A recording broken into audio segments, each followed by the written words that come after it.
A day in my life as a receptionist here in UAE.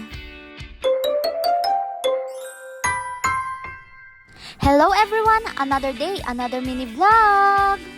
Maaga nga pala ako kumilos ngayon kasi sahod day, pinakamasayang araw ng mga OFW. So, sahod day, padala day. Ang sarap lang sa feelings na makakapagpadala ka na sa mga mahal mo sa buhay.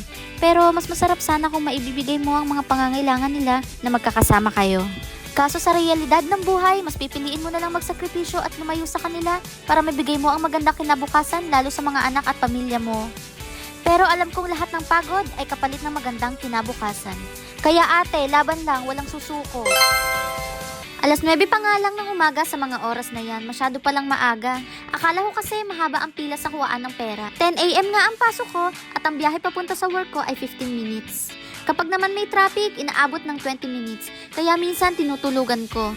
Kasi hindi ko alam simula nung pumunta ako dito sa bansang UAE, nahihilo na ako sa biyahe. Piling ko dahil siguro sa init tapos papasok ka sa malamig. Wala lang mga ate, share ko lang. Nakarating na nga ako sa work ko ngayon. So ang una kong ginagawa, open ang music para ganahan ka mag-work. And then, mag-check ng mga messages, appointments, calls, schedule ng mga staff, and after nun, punas-punas lang ng table. Every week nga pala ang shifting namin. May pang umaga at may pang gabi. Pang umaga nga pala ako ngayon. Ang ginagawa ko lang sa maghapon, sumagot ng mga calls, mag-book ng appointments, humarap sa mga clients, mag-assist, at every katapusan gumawa ng payroll. So ayun lang naman mga ate ang gagawin ko ng 2 taon. Oh my God! After ng duty ko mga ate, pupunta lang ako sa Manila Supermarket. Dito kami namimili ng mga Philippine product. Lahat ng mga gawang Pinoy halos andito na. Habang naglalakad kami pa uwi, nakakita kami ng 2 pusa. Ang swerte naman ng mga cute na pusang ito, nasa UAE din. Ano kayang bisa nito?